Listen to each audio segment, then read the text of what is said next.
As I was saying, actually today's lecture is part of the clinical anatomy of the neck, and I'm going to discuss about the hanging process. The word hanging means strangulating somebody or someone, by using something that is very long, like a rope, or a tape, or maybe a cloth you tie around the neck, or somebody himself or herself ties that rope or cloth around the neck. And somebody can be killed through this way by using limbs. You can hang somebody using limb. If this is the head of that person, that person can be strangulated. You use an upper limb like this by the neck. You get it. Or you use your two palms, two hands to strangulate that person. So hanging can be, in many forms. It can be what you call intentional hanging. So intentional hanging is what you call judicial hanging. Somebody that has committed a crime, kill somebody, you get it. So the judge can now condemn that person to death. And so probably maybe that death is by hanging. So it can also be by self. Somebody decides to take off his life, like suicide. Somebody can decide to commit suicide by hanging. We have seen several cases of this hanging in our country, whereby you see some young men and women, because of one small problem or another, they just decide to take off their life, which is unfortunate. I see no reason why somebody should take off his life just because of these worldly things or whatever. So the hanging can be self-inflicted, or it can be by accident, or it can also be by somebody. Somebody may try to hang you. That is by homicide. So homicide is somebody trying to hang you himself, like your friend or relatives or whatever. So like all these gangs, gangsters, they may try to come and catch one of their own colleagues in the crime to hang him or her, something like that. So we have 4 types of this hanging process. The mechanism of this hanging is, by the use of gravitational forces. What is gravitational force? When you try to throw something up in the sky, you release it and it will fall down as a result of the gravity. That is the mechanism by which hanging is being done.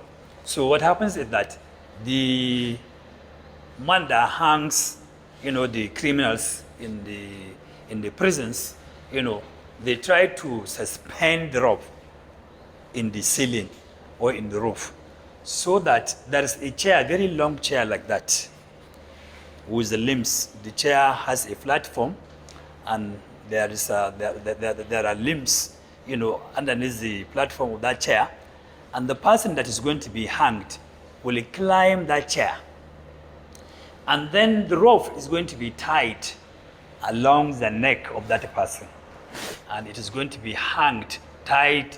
It is going to be tied very well along the hook in the roof. And so the hangman, after doing everything, because if you are a Muslim, they will just come and say, recite kalima or whatever. If you are a Christian, they will ask you to ask for God's forgiveness or whatever. After that, the man that is going to hang him or her is just by the back. Of course, before the hanging, the limbs are going to be tied across the chest or across the trunk. Similarly, the leg is also going to be tight so that you don't move, you don't shake. And then some, they don't like to be masked, but most often, the person that's going to be hanged is going to be worn a mask, face mask, so that he's not going to see the people that are going to hang him or her. So after wearing the mask and everything, tying of the limbs and the legs, the man that is going to hang will now hit that stool forward, so that the weight of that person will fall. And so the weight of the body will now will drop down, so that there will be damages of the structures in the neck. So at the end, the person will die as a result of the features that we are going to see now. So mostly now the height by which the person is going to be hanged is, first and foremost, your height is going to be measured. if you are 1.7 meters long, your height, so obviously the height that you are going to be suspended off the ground is going to be equal or greater than that height. Otherwise, the hanging process is going to be delayed. The person will have difficulty in dying. So the pain is going to be more if the height is less than your own height. But if the height is greater than your own height, by which you are suspended off the ground, so once that person drops, the death is going to be a little bit easier or simpler than if you are closer to the ground. You get it? So now, what are the features of the person that was hanged, the pictures that one can see as a doctor? You know, the person is brought to your own clinic or to the post-mortem bed for you to ascertain, you know, what are the features, you know, that, you know, what are the injuries that that person sustained as a result of this hanging. So, you know, we have skin, we have muscles, we have bones, we have neurovascular bundles. All these are going to be interfered during hanging process because of the rough around the skin. Obviously, you know that by the time the weight drops down, there's going to be some bruises, if not lacerations of the skin around the rough, because a knot is going to be tied around here. You get it? So there is going to be bruises around the neck or even laceration of the skin as a result of the weight dropping down. You get it? Similarly, the muscles, like especially the sternocleidomastoid muscle, which is a very large muscle around the neck on the either side. So that muscle can also get ruptured, so it can cut off once the weight drops down. So during the post-mortem process, one can see rupture of the sternocleidomastoid muscle, that is SCM. Similarly, there's going to be vascular injuries. You know, we have common carotid arteries on either side. That common carotid artery now, you know, it divides into internal and external carotid arteries. So by the time the knot has been tied, the rope is around the neck. So any of these arteries, either the common carotid artery or any of its branches, the internal or the external, you know, can get ruptured. You get it? So you know what happens if not only ruptured, by the time the weight drops, you know, the knot is going to be tied across the neck. And so the neurovascular bundles are going to be compressed. So the common carotid artery is going to be compressed and even ruptured also. So even the compression is enough to cause what we call hypoxic brain damage.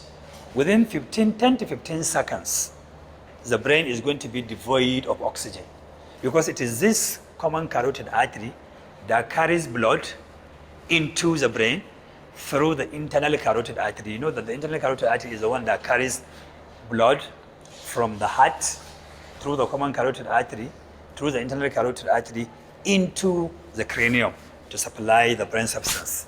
So once you tie that rope across the neck of that person, the compressional forces of that rope around these neurovascular bundles is enough to compress that vessels so that oxygen is not going to reach the brain and the brainstem.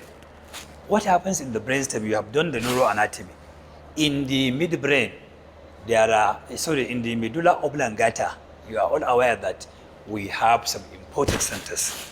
We have what we call cardiac center or heart center.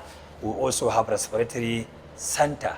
So all these centers are there in the midbrain, in the brainstem, especially in the medulla oblongata. So there you have these important centers for the, you know, functioning of the heart, that is heart beating, pumping of the heart, and also respiration. So the cardiorespiratory centers are being, you know, located in the medulla oblongata. So the centers operate by the use of oxygen. So once this is tied across the neck, that oxygen is no longer there for that areas to work or to function, and so the respiration will cease, and then the pumping of the heart will also cease. Similarly, there is going to be hypoxia across or all over the cerebral hemispheres and other part of the brain stem. Similarly, the veins You know, we have some important veins in the neck, like our internal jugular vein and external jugular veins. All these are, especially the external jugular veins and what have you, they are all superficial here, including the internal that is inside the carotid sheath. Once you tie the rope across the neck, the compression forces are, you know, the veins are much more collapsible than the arteries, because the arteries, you know, they are thicker. So the veins are even thinner. So no matter how little the compression is, the veins are going to be, you know, compressed. So once the veins are compressed, you know, the blood drainage from the cerebral hemispheres is going to be interfered with. So there is going to be stasis of the blood. So there is what? Stasis of blood inside the cranium, because the venous drainage is no longer coming down because you strangulate this side. So the blood that is going to be returned into the heart, you know, is being, you know, cut off because of this time.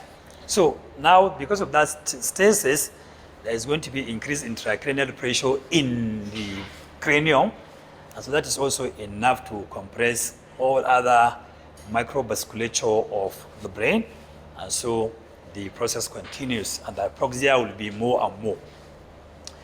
There is also what is going to be spinal cord or brainstem injury. Once the weight of the body drops down after hitting the stool, there is going to be what we call spinal cord injury. That is what we call spinal cord transaction. The transaction may be either complete or incomplete spinal cord transaction. So it may be complete spinal cord transaction or incomplete spinal cord transaction, depending on the weight of the body that has been dropping. You get it? So once you have that, if you have complete spinal cord transaction at the level of the neck, you know that all this, your nerves supplying the diaphragm, especially the phrenic nerve, you know it, or the phrenic nerve C3, C4, you know, so it is also going to be cut off, and so the respiration is going to cease because it supplies the diaphragm, which is one of the most important muscle of respiration. Similarly, the bones, you know, occasionally they may get fractured, especially the second cervical vertebral bone. That is the C2. You know, so in the C2, that's what we call odontoid process. That C2 is axis, right? So on it we have one finger-like projection, what we call dens or odontoid process. So once, you know, during hanging out the head, it hyperextends. You know, by hyperextension, it may break that finger-like projection of the dens, and that may impinge on the brainstem and destruct, you know, the brainstem, especially the medulla oblongata, where the centers, the important centers are there, the respiratory center and the cardiac center. And so by so doing, that can also assist in dying of that person. So in summary, what kills the person during hanging is, number one, occlusion of the carotid arteries, which is going to cause hypoxia in the cerebral hemispheres and in the important or vital centers in the medulla oblongata. That is the cardiorespiratory centers. That is one. Two, the stasis, the venous stasis, you know, because the drainage of the venous blood in the cranium is going to be impaired. And similarly, again, the spinal cord transaction as a result of the dropping of the weight, you know, so that can also disrupt, you know, the impulses coming down from the cerebral hemispheres through the brainstem into the, you know, spinal cord before the branches supply the lungs and the heart. And so once the spinal cord is transected, you know, so that can also assist in dying of that person. Coupled with the phrenic nerve injury or rupture or cutting off of that nerve as a result of this, you know, drop of the weight, you know, and you know that nerve supplies the diaphragm, and so, which is one of, you know, the most important, you know, organ or muscle of respiration. So I think I'm going to stop here, and I'm going to continue, you know, with another part of the clinical anatomy when we break, you know, for 5 to 10 minutes.